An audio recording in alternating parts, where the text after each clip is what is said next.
welcome in this new video where we are going to set up one of our shots that we will render. Okay, so this is where we stopped last time, and the first thing I'm going to do is to jump to my camera settings. Let's select the camera, and right here in the camera settings, the first thing I'm going to change is the focal length. By default, Blender comes with 50, but I'm actually going to change it to a wider lens. That's why I'm going to change this to 24mm lens. Of course, the moment you will change to a wider lens, basically everything will get smaller. That's why I'm going to select my camera, J to move the camera, hit Y to only move it on the Y axis, and let's get it closer to our planet. And right now you need to think a little bit about how you want your planet to look like, or how you want your animation to be. Of course, if you're going to render only one still frame, you can probably just play a little bit with the lighting, for example, and you will start getting interesting things. Or if you want more of a close-up, you can always, for example, take the camera and you can, for example, hit 7 to jump to the top view, and you can do something like so. And so as you can see, right now you will get a close-up shot, and you will always see similar compositions in movies and all of that. But either way, I'm actually not going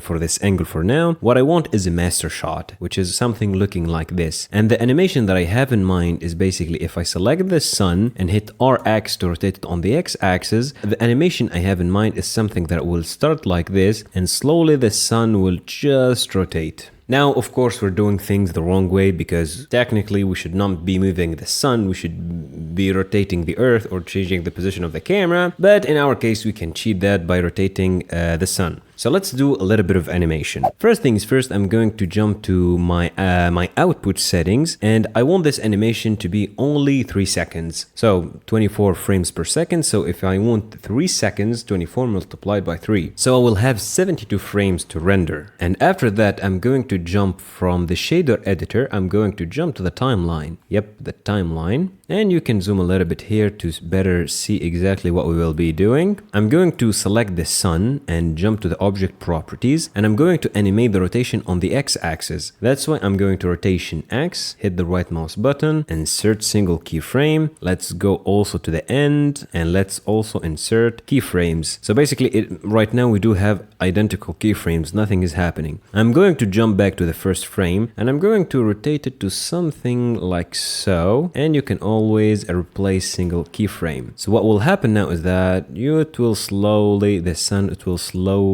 rotate to reveal our planet. So yeah, this is looking pretty good. But one thing that you need to keep in mind, that this will not maintain the same velocity. It will start slow and then it will go faster, faster, faster, and at the end it will slow down. We want this movement to be linear, to keep the same velocity. That's why make sure you select both of your keyframes, hit T to jump to the keyframe interpolation, and make sure to change it to linear so that it will keep the same velocity along our animation. And that's exactly what we're looking for. This is the animation that we will get. The purpose of this video is to show you what is possible, but at the same time, for example, you can create some animation for the camera, for example, so that the camera with time will get closer, for example, to the planet. You can probably also do a little bit of rotation to make a more dynamic shot, but in my case, I'm going to leave the camera the way it is. So let's right now play a little bit with some render settings. I'm going to jump to the render settings. Of course, cycle supported GPU compute. The most important thing is which is the max samples or the noise threshold. In our case, I'm going to actually work with the noise threshold. What does that mean is that once Blender reaches this threshold, it will basically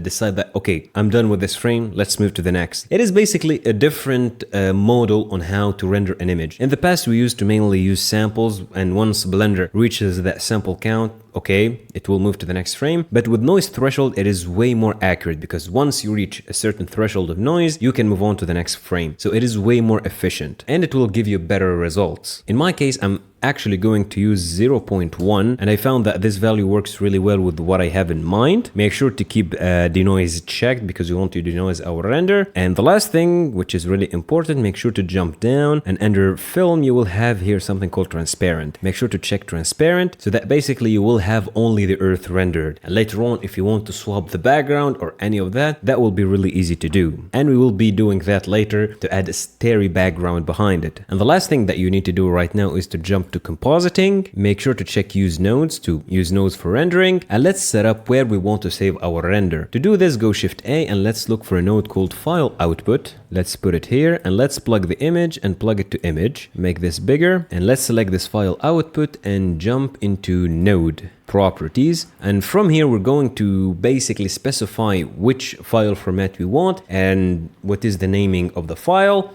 and where we want to save it. First of all, I'm not going to render this scene as PNG. I'm going to render it as OpenEXR. Make sure it is RGBA because we want the alpha channel, and make sure it is float health. This is actually more than enough. Probably a lot of movies will basically go fine with float health. Float full is way too overkilled. And for the codec, make sure to change it to DWAA lossy or DWAB lossy. In my case, I'm going to change it to DWAB lossy, which technically will have the same quality as lossless, but it is with way smaller files. I bet you will probably never be able to tell the difference between the lossless and the DWAB lossy. And for the naming, let's call it, for example, Earth shot 01 underscore, so that Blender will basically put the name of the frame after the underscore. And the last thing, we need to tell Blender where to render this shot. To do this, you can always click here. So let's jump to my Blender projects, and I will have here a folder called Earth shot 01. So let's put it here. I'm going to delete both of these just in case, delete selected files. Okay,